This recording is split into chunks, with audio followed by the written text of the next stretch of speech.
E a nova riqueza é você ter qualidade de vida, felicidade e tempo. Né? Assim, não é mais dinheiro a qualquer custo, crescimento a qualquer custo. As pessoas estão escolhendo salários, às vezes menores, com melhor qualidade de vida. Então, são várias forças que vão fazer esse mercado crescer. E, de novo, o Brasil tem 220 milhões de pessoas. Menos de 20 milhões de pessoas estão nas academias.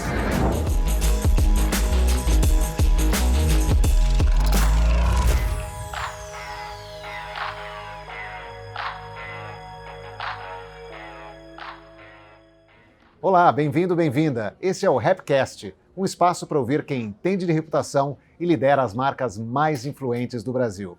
Eu sou o Leandro Conte, sócio-diretor da FSB Holding. Nosso tema e o nosso foco é a reputação, um ativo estratégico que faz preço todos os dias e que define o destino das maiores marcas e organizações. E hoje, para falar sobre isso, recebemos Ricardo Guerra, líder do Well Hub no Brasil, maior operação regional da plataforma global de bem-estar corporativo. Com mais de 9 anos de trajetória na empresa, Guerra construiu uma carreira internacional, comandando as operações do Cone Sul, Argentina, Chile e Uruguai, e também outros lugares que ele vai comentar, e liderando a estratégia global de engajamento de clientes e bem-estar, com foco em inovação e uso de dados para fortalecer a cultura de saúde corporativa. Seja muito bem-vindo, Ricardo. Obrigado, um prazer estar aqui. Olá a todos. Muito bom ter você conosco. Vocês inovaram no mercado que era muito tradicional, há décadas, né? Como a gente estava conversando antes de começar aqui a gravação. E vieram com um modelo de negócios bastante diferente, inovador, tecnologia e tudo mais. Agora, como é que foi para convencer tanto os frequentadores de academia, os usuários, e ao mesmo tempo as academias a entrar nessa novidade? Bom, sem dúvida, acho que há uns 10, 12 anos atrás a gente estava fervilhando os novos aplicativos que estavam mudando setores inteiros, né? Mobilidade, hospedagem, entregas. E um dos segmentos que estava bem parado já há um tempo era o segmento de academias, era o segmento de atividade física. E realmente a ideia era facilitar as pessoas a acessarem as academias, né? O nosso founder, ele foi durante muito tempo consultor, viajava de cidade em cidade, sempre encontrava o desafio de estar aí encontrando como que eu vou acessar numa cidade pequena, viajando e assim por diante. Então surgiu o Gympass na época. E não foi tão fácil, porque já existia na época uma certa resistência de que você estava criando concorrência, embora o modelo sempre foi, a gente não quer trazer as mesmas pessoas que já estão aqui, a gente quer adicionar um mercado novo. E obviamente começou a montar uma rede e foi tentando criar um modelo B2C. E a verdade é que a gente não fez muito bem, nem o convencimento para as academias, nem para os usuários. Era custoso, a gente não conseguia trazer tantos novos usuários quanto a gente imaginava, o custo de aquisição era alto, enfim, estava um pouco parado. E o que veio para mudar realmente foi uma consultoria que ligou para a gente e falou, olha, eu tenho aqui vários descontos de academia, me dá um trabalho enorme fazer essa gestão, vocês assumem? E a gente falou, obviamente que sim. Começamos o trabalho e foi um sucesso. Da noite para o dia a gente começou a ter um acesso muito mais forte a pessoas, a mudanças culturais que levariam mais pessoas às academias, e aí eu consegui junto às academias falar, olha, a gente não tem aqui o mercado B2C, a gente tem o B2B, deixa eu ser a sua plataforma corporativa. E aí a gente foi crescendo em cima disso e pouco a pouco o Gympass foi crescendo até se tornar unicamente uma plataforma de bem-estar corporativa.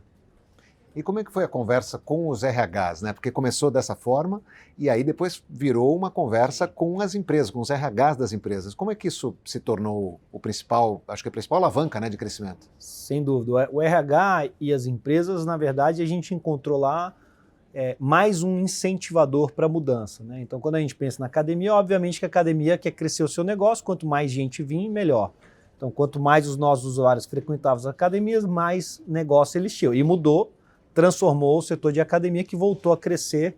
Hoje tem várias redes com 100, 200, 300 operações aqui no Brasil, algo que não acontecia lá atrás. E o RH ele deu para a gente várias coisas importantes. Acesso à comunicação, com o subsídio, né, com o investimento da empresa, reduz o preço para os colaboradores. E, além disso, a possibilidade de mudar a cultura. E junto com isso, a gente aprendeu com as áreas de comunicação, com as áreas de saúde, com as áreas de bem-estar, com as áreas de performance, né? Com todos os times de RH, como que a gente engaja populações, transformando uma cultura, e aí sim eu consigo ter um diferencial de novas pessoas entrando no mercado. O que é esse diferencial? No Brasil, desde aquela época até hoje, o número de pessoas cadastradas diretamente nas academias fica perto de 5, 6%. Quando a gente pensa nas microculturas que são hoje os clientes do Brasil do Well Hub, esse número chega a quase 40%. Esse número de 40% de pessoas em atividade física dentro da nossa plataforma, ele é melhor do que o país desenvolvido com o melhor número, que é a Suécia, que tem 25% da população dentro das academias. Então a gente conseguiu transformar. E esse impacto que o RH tem é um impacto positivo no indivíduo. Quando o indivíduo, no mundo moderno, ele tem resistência para começar uma vida saudável, que resistência é essa? Modernidade, telas, trânsito, estresse, excesso de informação, alguns vícios e compulsões ligados a seja bebida, comida, apostas e assim por diante. Então tem muita coisa que interrompe essa cultura de bem-estar. Lá na empresa, quando a empresa, como aqui é o caso, por exemplo, que oferece o Well Hub para os colaboradores, quando isso começa a ser um aspecto forte da cultura, existe uma pressão positiva social para que as pessoas comecem a falar do bem-estar. Então, uns fazem crossfit, outro corrida, outro bike, outro musculação, beach tênis, pickleball e assim por diante. E ao longo do tempo isso vai crescendo e a gente vai conseguindo conquistar mais usuários e melhores culturas corporativas positivas. Com esse fator, o que aconteceu para as academias? Até 90% das pessoas que a gente manda para um parceiro são pessoas novas, que não estavam matriculadas lá dentro. E isso faz com que a gente gere receita adicional, lucro adicional para aquela unidade, para aquela rede. Com isso, as redes conseguem crescer mais, reformar, se atualizarem. Eu consigo com mais unidades parceiras, hoje o Well Hub tem 36 mil parceiros no Brasil, quase 100 mil no mundo, eu consigo oferecer uma oferta melhor de bem-estar. Eu fecho mais empresas. Quando eu venho e trago mais empresas para cá, mais mudança cultural acontece, mais usuários, então a gente cria um ciclo virtuoso, né, de geração de transformação de bem-estar. E o RH foi centro nisso, foi ele que ensinou e a gente aprendeu nesses últimos anos como fazer todo esse processo de transformação em cada um dos nossos clientes. Então dá para dizer que os usuários hoje do Well Hub são uma comunidade, né? Detalhe um pouco mais como é que começa esse onboarding, né? Na indústria de tecnologia a gente fala muito isso, né? Quando começa a ter um serviço, você faz o onboarding, que é essa ativação das pessoas que é a faísquinha que fez todo mundo querer fazer atividade física. Você pode detalhar um pouco mais? Como é que vocês conseguiram fazer isso? Bom, a gente transforma, porque o que acontece? Quando uma pessoa ia para uma academia, pessoa sedentária, ela não sabe utilizar aquele ambiente. Então ela se sente deslocada. E nem sempre a recepção ou a cultura daquele local é a cultura dela. E as academias mudam muito de tipo para tipo. Uma academia de pilates tem cultura completamente diferente de um crossfit, de um funcional ou de um esporte de raquete. Quando a gente começa o trabalho nas empresas, o que a gente faz é multiplicar e mostrar que a gente tem acesso em praticamente todos os bairros hoje do país, mais de 2.000 cidades, então onde estão os nossos clientes. A gente consegue mostrar mais centenas, né, de modalidades diferentes. Se a pessoa faz adesão, a gente trabalha com a empresa de comunicação, a gente traz os líderes da empresa para falar dessa importância. Quase todo mundo, eu diria, que já tem uma conscientização que o esporte é importante. Falta um gatilho inicial para elas fazerem esse novo hábito e elas fazem adesão ao Well Hub. Aí a gente começa a trabalhar com essa pessoa, na medida que ela acessa a nossa plataforma, a gente vai indicando possíveis locais para ela. Então ela testa uma musculação, não gostei, testa outro. Que antes ela ficava presa numa e acabava deixando de ir, a pessoa vai testando e ela encontra algo que ela gosta. E cresce um pouco porque tem um fator também social. A pessoa que encontra uma tribo, ela tem uma tendência a ficar com essa tribo. Então a gente começa a correr, vira o louco, a louca da corrida, só quer saber de correr, começa a correr com os amigos, participa de 1, 2 campeonatos. A pessoa gosta do crossfit, o famoso crossfiteiro. Então você vai encontrando tribos diferentes. Tem as tribos da dança, tem a tribo da natação, tem a tribo, de novo, dos esportes raquete, que tem crescido bastante. Hoje aqui em São Paulo tem, aqui na região central, uns 40, 50 centros de beach tênis, que é algo que também gera essa conversa. E nas empresas o que muda, quando começa a divulgar ainda mais os produtos, as pessoas começam não só a falar sobre, começam a marcar para ir junto. Então o happy hour diminui a frequência, vamos marcar para ir no spinning, vamos marcar para ir no funcional, vamos marcar para ir dar uma corrida no parque, e começa a gerar esse senso não só de bem-estar, saúde, mudança cultural, mas também de comunidade em volta de algum esporte, de alguma atividade. E aí, o interessante, para complementar, que o exercício é o primeiro gatilho. A partir de que as pessoas começam a se exercitar, elas começam a mudar os outros hábitos. Ela começa a pensar como que eu como melhor para performar melhor, como que eu durmo. Talvez se eu parar de fumar e beber, vai melhorar aqui a minha performance. Então começa a desengatilhar toda uma mudança de bem-estar. E isso que levou à expansão dos serviços de vocês também? Como é que foi a adição? Porque começaram com academias, né, como Sim. você comentou, e depois foram para sono, foram para outras atividades do bem-estar. Como é que foi essa expansão também? A pandemia trouxe um desafio grande para a gente. Da noite para o dia, as academias fecharam. Então 100% do que era ofertado aos nossos clientes deixou de existir. A gente já tinha operação na Itália, o lockdown veio antes, a gente já pensava em adicionar aplicativos, né, na nossa plataforma. Quando a Itália fechou, a gente acelerou. Quando o Brasil fechou, na época eu estava na Argentina, fechou também, a gente já tinha alguns aplicativos que a gente estava já em teste. A gente criou uma plataforma bem simples, fora do aplicativo inicialmente, de wellness, e começou a disponibilizar questões ligadas a atividade física, nutrição, mindfulness, dormir, enfim, série de aplicativos. E, obviamente, ajudou os nossos parceiros e academias a começarem um processo de digitalização. Foi crescendo, a pandemia durou alguns meses, os aplicativos foram utilizados, a gente foi crescendo essa rede, trouxe aplicativos famosos como Calm, Strava, Fabulous, que são plataformas de bem-estar completa e ajudam em diversos fatores. E pouco a pouco foi dando certo. Como o desafio, né, do bem-estar, ele não era só atividade física, a gente tem bastante, vem falando cada vez mais de saúde emocional, saúde mental, esse tema vinha crescendo exponencialmente. E a gente via nesses serviços aos nossos clientes o mesmo problema que a gente via antes nos benefícios de academia antes. Baixo engajamento, baixo número de pessoas aderindo aos sistemas que as empresas tinham. Então a gente viu nisso uma oportunidade. Falou, olha, a gente sabe fazer engajamento, a gente já tem uma plataforma que consolida bastante aqui o exercício, que é um dos pontos centrais. Vamos garantir que a gente expanda para a empresa todos os serviços ligados a bem-estar. Com isso, com um provedor, a empresa consegue oferecer tudo que o colaborador precisa. E em vez de ter vários fornecedores de cada um com 2, 3% de adesão, a gente tem empresas hoje com 70%, 80% de pessoas fazendo algum item de bem-estar.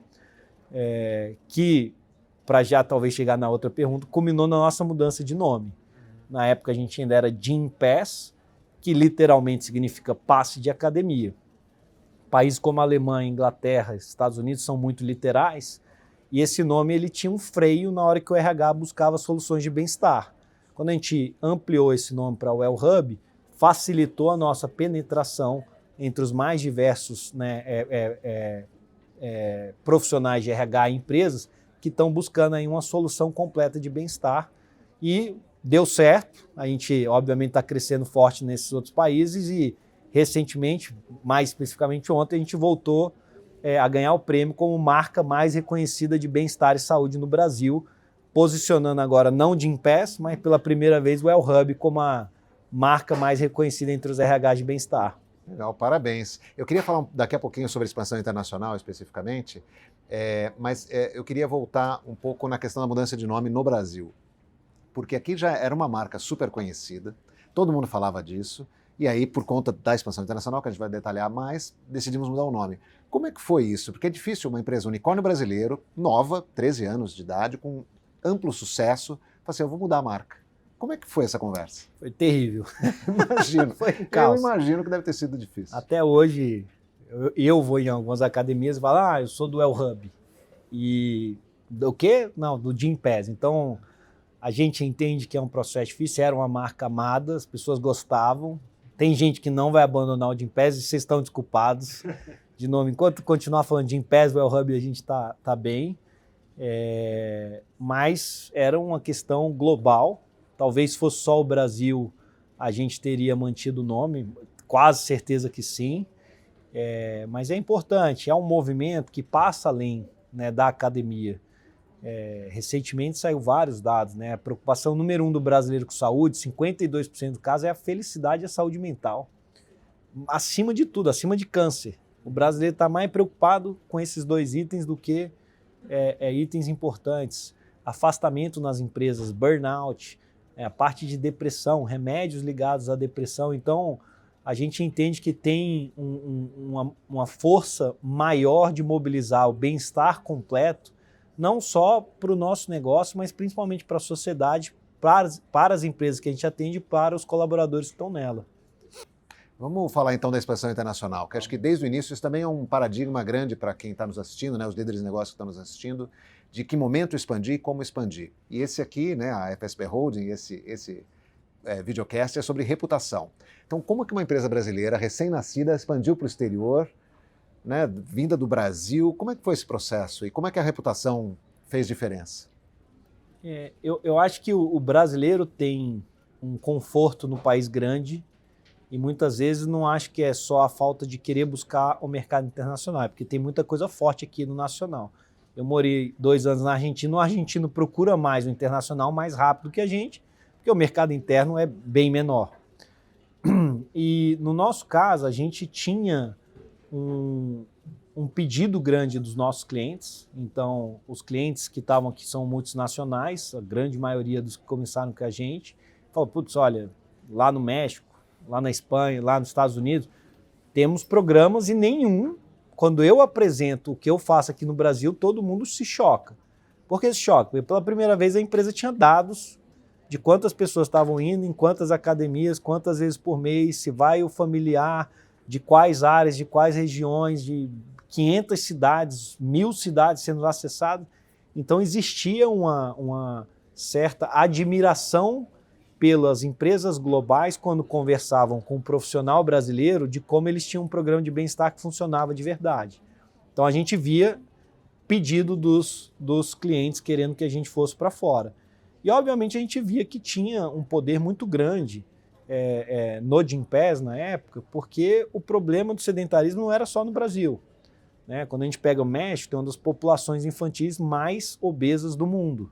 Né? Os Estados Unidos tem um desafio com o sedentarismo. A Europa, que durante muito tempo tem realmente qualidade de vida um pouco superior, ainda piora alguns índices ligados a sedentarismo e saúde. E as empresas no mundo inteiro procurando como transformar os seus ambientes. Então, a oportunidade existia. E como uma empresa de tecnologia, a gente foi se aventurar primeiro no México, depois na Europa. Eu acho que o nosso time, a gente sempre priorizou muito forte de estar, obviamente, conectado à nossa missão, à nossa cultura, mas, acima de tudo, talentos. E a gente tinha talentos que já trabalhavam em empresas globais, que já tinham esse, vamos dizer assim, acesso a crescer e se desenvolver em outros países. E eu diria que foi bem natural. A gente sempre, obviamente, também tentou trazer profissionais locais e tem excelentes, grandes profissionais, líderes locais. Hoje eu acho que todos os países, com exceção do México, são líderes locais, porque o México tem um argentino. Mas fora isso, em cada país hoje nosso da Europa, os líderes são locais e a gente lida muito bem com essa diversidade cultural. O brasileiro é um profissional que se adapta bem flexível, que consegue dialogar com diversas culturas. Eu acho um excelente profissional, de extrema qualidade, capaz de executar, de crescer muito de forma, de diversas formas.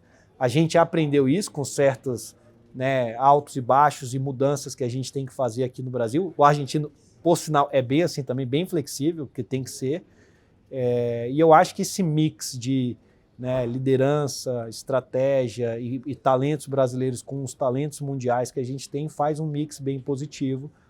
Por isso que, de novo, Estados Unidos e Europa hoje a gente lidera Recentemente a gente adquiriu um player na Europa que era bastante forte também, com isso a gente fica bem grande na Europa, já aí próximo de 1 milhão de usuários na Europa, ao todo 18 países, e é interessante ver a segunda fase, que foi não os profissionais que a gente contratou, mas algumas empresas que foram incorporadas. Então na Argentina a gente incorporou a empresa, hoje um dos sócios da Argentina é líder do México, na Itália a gente incorporou uma empresa lá recente, e ele virou o líder da Argentina, e recentemente essa empresa grande que a gente adquiriu na Europa inteira, enfim, são excelentes profissionais, excelentes empresários, e a gente vê algumas coisas, né, no porquê que a gente avança para essas aquisições. Se a empresa tem a mesma missão, uma cultura similar e essa vontade de transformação que a gente não entende por que não unir forças para crescer juntos. E quando isso acontece, para o bem da missão, para o bem da transformação. E a gente quer estar, obviamente, espalhando tudo que a gente já aprendeu, né, com mais pessoas e um pouquinho mais, nesse caso, de países e força na Alemanha, que eles são bem fortes lá também. E com toda essa expansão, que começou no Brasil, vocês criaram esse mercado e agora expandindo, está atraindo concorrentes, né, que é um movimento natural. A gente no Brasil se fala muito disso, né? Tem redes criando os seus próprios aplicativos, seguindo um pouco o modelo que vocês criaram. Como é que é isso para vocês e como é que vocês imaginam se diferenciando daqui para frente? Eu acho que ainda tem tanto espaço, porque a penetração de bem-estar é baixa, né? Ainda tem muita gente que precisa iniciar a sua jornada de bem-estar. As forças que estão gerindo a sociedade, eu diria que elas estimulam essa mudança de hábito, né? De novo, a gente conversou um pouco, a saúde deteriorando, eu acho que é um ponto fundamental, e quando eu falo saúde, não só a presença de doença, mas também a infelicidade, a depressão, a longevidade vem forte como uma tendência. O custo de saúde para gerir, né, essas doenças, ele é insustentável em praticamente todos os países do mundo, seja no setor público, seja no setor privado. Né, os Estados Unidos gasta trilhões e a expectativa de vida cai, a qualidade de vida cai, então não é na gestão de doença que se resolve a saúde, né, tem um bloco inteiro novo que realmente é que vai lidar com saúde, então isso aqui ajuda a financiar, eu diria, a transformação. Por quê? Porque as empresas, né, para ter produtividade e avançar nos seus negócios, precisam de colaboradores felizes, produtivos, produzindo, presentes na empresa, né, presentes do ponto de vista de estar ali realmente disponível a trabalhar.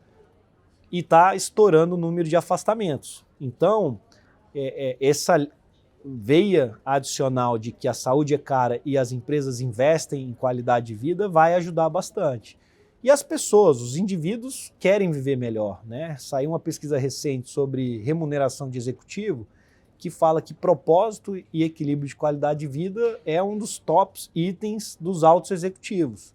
Né? Hoje mesmo eu falei internamente numa comunicação lá interna, que é o novo luxo e a nova riqueza é você ter qualidade de vida, felicidade e tempo. Né? Assim, não é mais dinheiro a qualquer custo, crescimento a qualquer custo. As pessoas estão escolhendo salários, às vezes menores, com melhor qualidade de vida. Então, são várias forças que vão fazer esse mercado crescer. E, de novo, o Brasil tem 220 milhões de pessoas. Menos de 20 milhões de pessoas estão nas academias. Com concorrência, eu acho que até ajuda, em certo ponto, a expandir a categoria.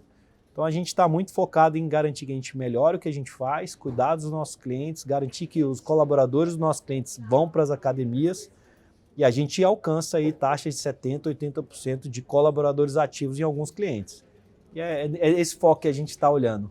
Perfeito. Eu queria falar agora da reputação da WellHub para os seus próprios colaboradores, né? Porque vocês vendem, promovem qualidade de vida, todos esses benefícios que a WellHub traz, mas como é que é a cultura interna, né? Eu sei que vocês têm trabalho remoto, flexível, tem uma licença de paternidade de 3 meses que você mesmo, né, usufruiu quando você teve seu filho ou filha, não me lembro agora. Filho e filho. Ah, você tem 2? Tenho 3. 3? O primeiro estava no meio da pandemia, eu voltei a trabalhar com 2 semanas. Eu não usufruí 100%. Entendi, mas aí estava em casa igual, né? Estava em casa, verdade. Enfim, mas tem toda essa política. E como é que é para vocês a importância disso, né? Tanto para atrair talentos quanto para viver o que vocês promovem.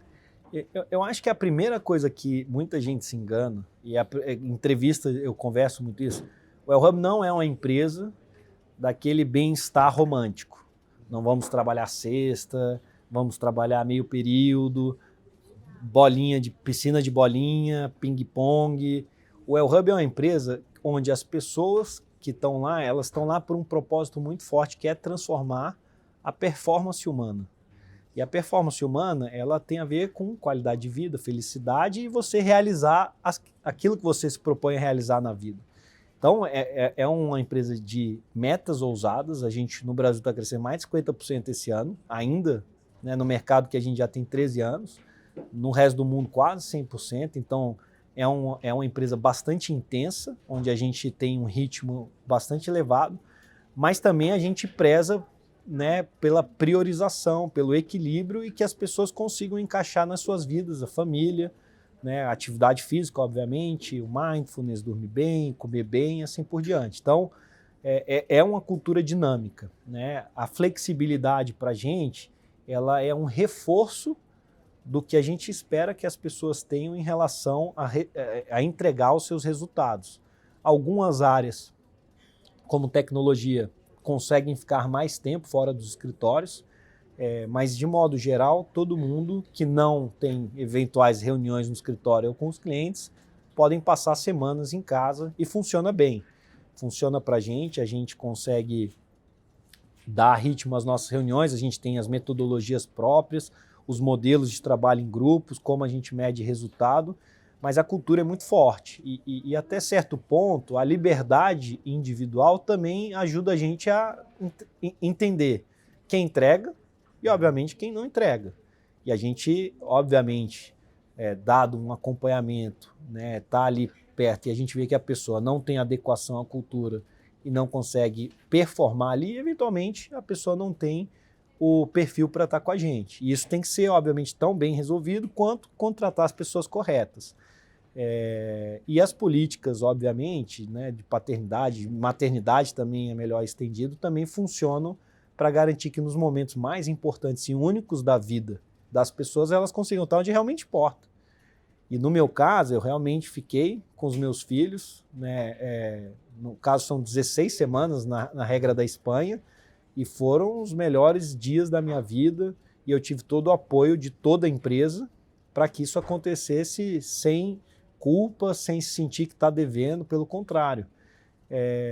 Depois eu falei bastante sobre isso para outros líderes sêniores da companhia, para que eles também tirassem as semanas, porque uma coisa é dar o benefício, outra coisa são as pessoas usufruir. Tinha muita gente receosa em usufruir esse tempo, porque fica achando que vai perder espaço, enfim. Então eu acho que tudo isso tem a ver, de novo, com a responsabilidade da gente focar naquilo que importa. Performance não é sobre o tempo trabalhado, é a qualidade do tempo que você trabalha. Existem maneiras de você dar eficiência para os times com mais confiança, com mais interação melhorada, sem ter que ficar dando múltiplas explicações ou convencimentos, mais coesos, você resolve as coisas mais rápidas. E a gente consegue ter intensidade nos resultados que a gente busca. E as pessoas querem isso. Por quê? Para dar o tempo delas irem para a academia, cuidar da sua família, dos seus amigos, da sua vida pessoal, né? E tem uma responsabilidade grande também dessa questão do always on, né? Então, por exemplo, na sexta eu jogo tênis até 11 horas. Eu não começo a trabalhar antes das 11. Não significa que às 7, 8 da manhã já tem Europa funcionando e eu não estou trocando mensagem com alguém do trabalho. Eu estou no meio do meu trabalho, minha esposa quer falar comigo, meus filhos, eu também consigo parar e responder. Então acho que as pessoas têm que entender que realmente tem está mais entrelaçado. E cada um tem que ter a responsabilidade de saber dizer não dentro da empresa, porque às vezes tem ruídos internos, vai falar, não, isso não agora, depois a gente faz isso, e em casa também e vice-versa. Essa terça-feira, eu, por exemplo, tirei o dia off, meu filho mais novo fez 2 anos, e eu passei o dia inteiro com meu filho, participei do aniversário dos amigos do parquinho. né? Eu era o único pai, por sinal, né, presente então é ótimo isso, né? Liderança faz toda a diferença, né? Acho que dar o exemplo como líder que você é e instruir os líderes faz toda a diferença na hora de implementar essas mudanças, esse novo hábito, né, de entrelaçar o trabalho e o tempo pessoal, digamos assim. Conversas como essa, você tem com outros líderes pares seus de outras empresas, até clientes ou prospects, como lidar, ou eles não buscam tanto assim? A gente tem bastante, mas a gente sempre respeita muito cada cultura. Empresas fabris, varejo, empresas que lidam com crises, por exemplo, igual a gente estava conversando anteriormente.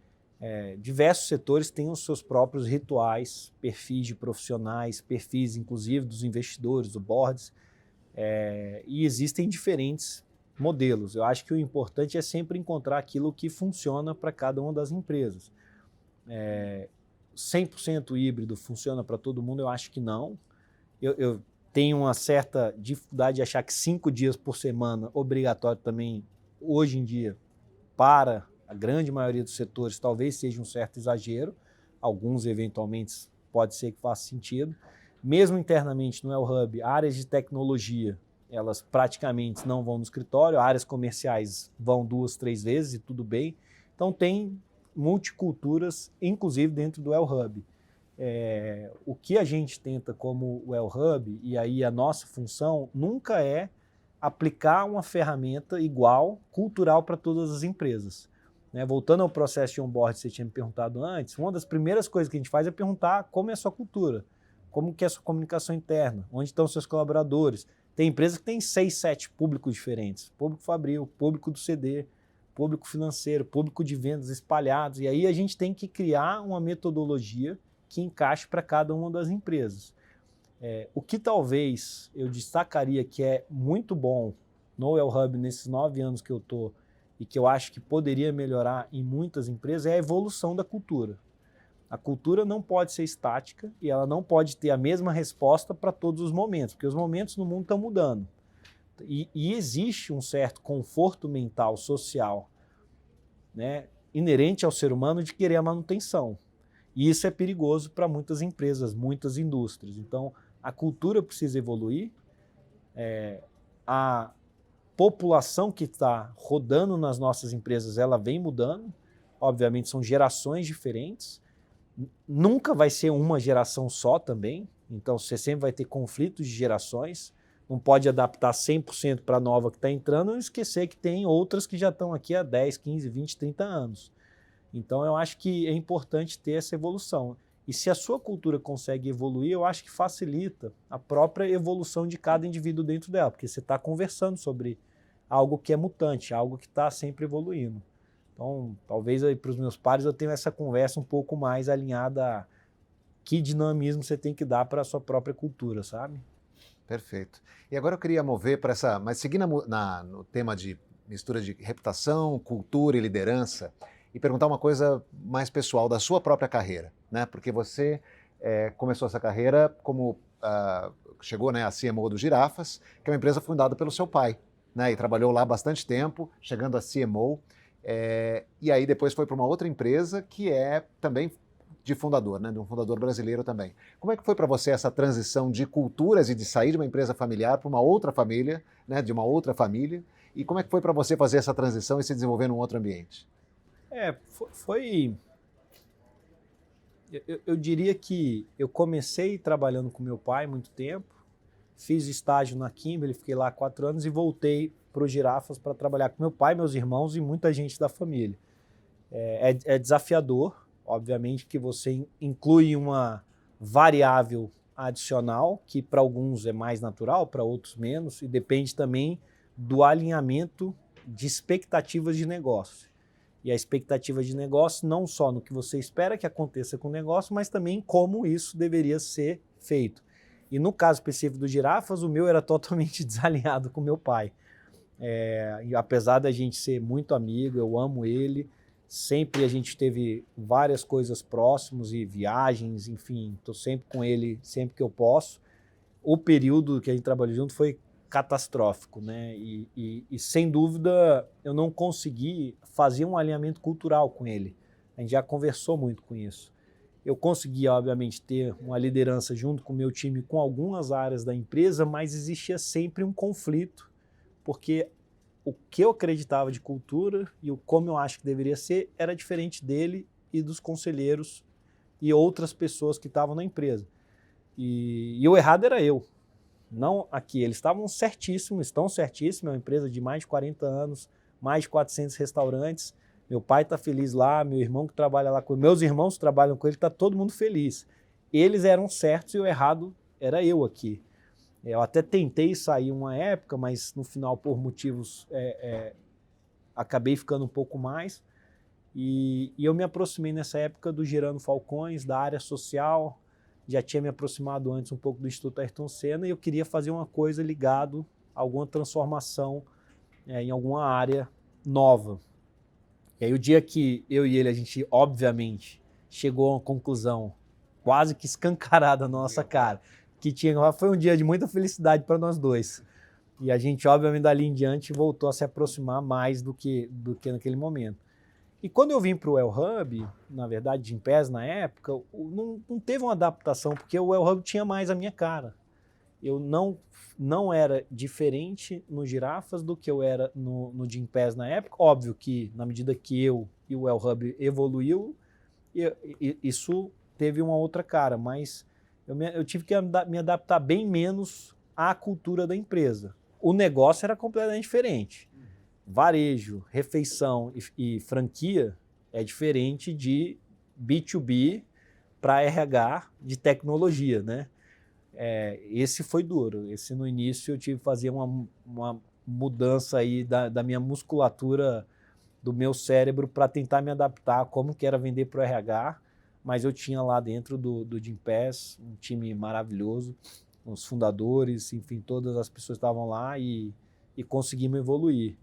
Mas eu sempre digo que eu, sem dúvida, precisei me adaptar bem menos ao Gympass do que os 6 anos que eu fiquei sofrendo tentando me adaptar no Girafas. Apesar de ter sido maravilhosa a experiência. Uma escola mesmo. Mas, sem dúvida. E a próxima etapa de mudança cultural foi a mudança de país, né? Que você morou em mais de um, inclusive, né? Como é que foi para você essa mudança cultural aí do ponto de vista pessoal? Olha, eu fui para a Argentina, fiquei 2 anos lá. E a verdade é que eu adorei a Argentina, adoro argentino, sou fã número 1, tive um filho argentino e é interessante como você vai por uma multinacional, mesmo que seja uma multinacional brasileira aqui, os clientes que eu vendia lá, as pessoas que eu encontrava em Buenos Aires e em Santiago, eram muito similares na cultura corporativa de quem eu encontrava aqui. Era o colaborador, o diretor de RH da Unilever, da Procter, sabe, da Ambev. E existe uma similaridade bem maior do que a gente imagina nos mercados das grandes cidades e capitais do mundo. Eu até te confesso, antes de ir para a Argentina, eu vendi no resto do Brasil inteiro. Eu vendi em quase todos os estados do Brasil. Eu fiz a expansão do Gympass fora de São Paulo. Eu diria que eu encontrei culturas mais diferentes viajando no Brasil do que a cultura corporativa de Buenos Aires e Santiago. Mas o argentino é muito mais similar que a gente do que a gente imagina. Ele é apaixonado pelo brasileiro, então isso era super legal. Todo mundo gosta, é curioso, conhece o Brasil. Foi bem natural. Mas o aprendizado de pessoas que eu não via se adaptar para pessoas que se adaptam, eu diria que mais ou menos a gente no mundo inteiro, pelo menos no mundo ocidental, que é onde eu rodei mais, 80% é similar. Talvez um país mais distante, sei lá, uma Alemanha, a gente seja 70% parecido. Parecido. Mas na média, eu diria 80% é muito similar e 20% diferente. A diferença das pessoas que se adaptam e vivem bem essas mudanças é o foco. Se você foca nas 80% de coisa que você é similar, e aprende com os outros 20%, você cresce. Se você entra num confronto com os 20% que a gente é diferente e tenta se balizar por aqui, vocês se afastam. E isso acontece muito com o brasileiro ou qualquer pessoa que vai para outro país. E criam as microcomunidades e vivem bem e felizes. Eu fiz amigos argentinos, depois eu mudei para a Espanha, fiz amigos espanhóis. Lá em Madrid tinha muito estrangeiro também. Tinham pais dos amiguinhos do meu filho, que era um russo, uma russa e um mexicano, super diferente. Esses eu acho que era 60-40, né? 60% igual, 40% diferente. Mas eram bem equilibrados e foi super divertido. Como head global da área de engajamento, eu tinha um time em todos os países do El Hub, e eu trabalhava a partir de Madrid. Foi um desafio, foi mais desafio do que trabalhar com um time de argentino e chileno, porque aí eu cheguei a ter gente de 15 nacionalidades diferentes. Aí você tem um desafio, porque o dia a dia de gerir, de comunicar, dar um feedback, até as liberdades, elas são um pouquinho mais diferentes em cada país. Mas você vai escutando mais, prestando atenção e aprendendo. Se você está aberto, assim, as coisas eu acho que acontecem mais naturalmente do que forçadas, sabe? Bacana. Ricardo, agora a gente vai avançar para um bloco que a gente quer te conhecer um pouquinho mais. Tá? E aí a gente tem uma curiosidade aqui das pessoas que estão nos assistindo aqui, das pessoas que estão vendo no YouTube, nas redes sociais, que querem saber sobre os líderes que admiram. Vamos nessa? Bora. Então vamos lá. Qual foi a sua primeira grande responsabilidade? Como foi e o que você sentiu? Tiveram vários momentos, mas desde pequeno, assim, pequeno, né, 18, 19 anos, a gente geria lojas do Girafas, né, e tinha pessoas que investiam nessas lojas. E eu sempre achei muito importante cuidar do dinheiro dos outros, né, e ao mesmo tempo, né, um restaurante do Girafas, ele fica em regiões e muitos dos trabalhadores também são pessoas que vêm de áreas mais desprotegidas e menos privilegiadas. Então você tem ali uma responsabilidade de dar um retorno para o investidor e ao mesmo tempo garantir que aquelas pessoas tenham um emprego, algo para desenvolver, né? E em muitos casos, a gente como gestor desses restaurantes era um foco, inclusive, de discussões sobre desenvolvimento financeiro, social, familiar, para muitas dessas pessoas desprotegidas. Então, eu me senti muito impactado por essa responsabilidade de cuidar do dinheiro dos outros e cuidar do emprego dos outros. Cuidar não, né? E ajudar as pessoas ali, porque obviamente cada um tem seu papel ali. Foi bem interessante. Como é que você lida com decisões desafiadoras ou no momento que você tem que repensar um negócio? Qual que é o seu processo? Calma, paz, escutar. Eu acho que tem um negócio, você não domina as coisas que você não controla. Você só domina o seu interior. Então a gente tem que garantir que a gente está dominando as nossas emoções para tomar as melhores decisões. A partir disso, obviamente, escutar, tranquilizar os times, né? Primeira coisa, não buscar culpados nunca, né? Não tentar justificar, mas olhar o que é o próximo passo, o que a gente tem para fazer agora, o que está no nosso controle e seguir em frente. Acreditar, obviamente, no processo, e o processo parte da missão, da cultura e dos talentos que está ao seu redor. Se você for fiel a esses 3 pilares, as coisas vão se ajustar, né, na medida que você for executando. Se a gente fosse ouvir os donos de academia, principalmente, são os principais parceiros do El Hub, sobre a reputação do El Hub, o que você acha que eles vão dizer? Olha, para mim, parceiro seria, sem dúvida, a palavra principal, porque a gente está ali levando mais gente para o setor inteiro, mais gente para aquela unidade. O nosso objetivo é que eles cresçam, que eles consigam prosperar, se é ter uma unidade, que essa unidade seja o mais lucrativa possível, se é ter 10, 20, 30 unidades, que elas sejam o mais lucrativas possíveis. A gente nunca vai ter uma academia, a gente sempre vai apoiá-los, então eu não vivo sem eles. Então a parceria, sem dúvida, muito próxima. E como é que é o Ricardo fora do El Hub? O que você gosta de fazer no seu tempo livre?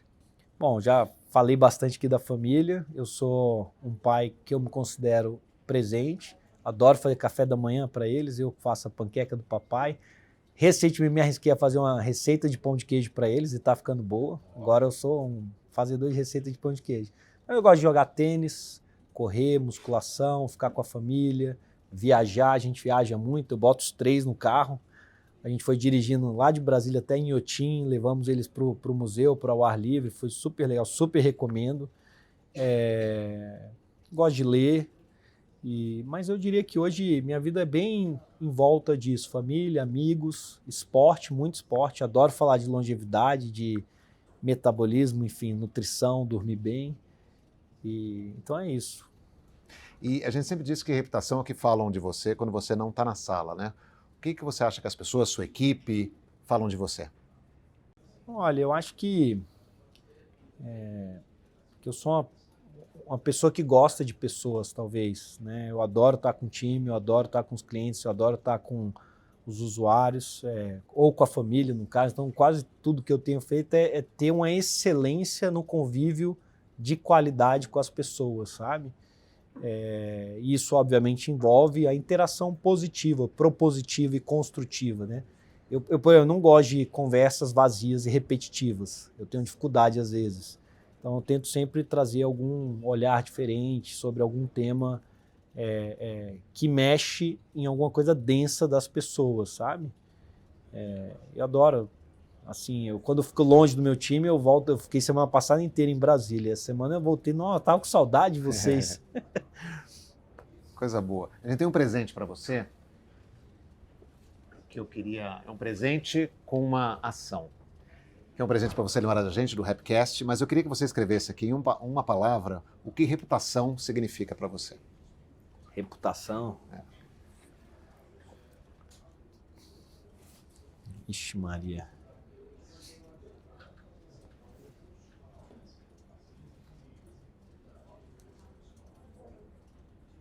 Aí, Kobe. Tá certo, não? É isso aí. Vou mostrar ali, ó. Naquela ali. Consistência, hoje e amanhã, e sempre. Cada decisão tem que ser consistente com a sua cultura, com o seu processo, é isso? Pode ficar para você, um presente. Eu acho que sim, né?